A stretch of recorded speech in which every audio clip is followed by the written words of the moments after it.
আমাদের বাড়িতে একটা দুর্মুষ আছে, কি করা যায় বুঝছো বলতো? আর ঘরে সেই খায় না। হ্যাঁ। আল্লাহ, এলে তুই কি করছে? তুই দেখি মানুষকে মারবি। আচ্ছা, এটা রাইট। আর মোটর সেই খায় না। হ্যাঁ, একদিনের ভিতরে 40 থালি বোধহয় খেয়ে দেবেন। আর চোখে না ভাগে। একটা চোখে ভেঙে দিয়েছে, আরেকটা চোখে আনছে, ওটা ভেঙে গেছে, আরেকটা চোখে আনবো এখন। এখন আনবি? হ্যাঁ। আল্লাহ, মোটু এত মোটা হয়ে গেছি। আমি একটা বুদ্ধি দিয়েছি। কাঁচা সিপটিটা বানাবি। হ্যাঁ। কাঁচা সিপটি দিয়ে সকালে মোটুকে ওঠাবি। ওঠার পর মুখ ধুক ধোয়ার পর চা খাওয়ার পর তখন কাঁচা সিপটি যে আছে ওটা নিবি। ওটা যখন নেওয়া হবে তখন কাঁচা সিপটিটা নিয়ে কাঁচা সিপটি পাশে দিবি, মার দেওয়ার পর মুটকি তো তাল পাবে না। এই তালে দৌড়তে দৌড়তে একদম বিজনি নিয়ে যাবি, বিজনি পার করে ফেলবি।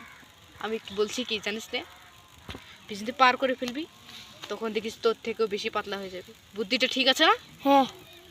তাহলে এই বুদ্ধিটা শুনিস। আর সোহানা যদি না উঠে তাহলে তো আমি কাঁচা সিপটি বানে একদম পাশে লাল করবো।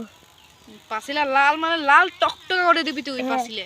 একদম না করে বটুক একদম দৌড়ে দৌড়ে শেষ করে দেবো, দুম পেটলা।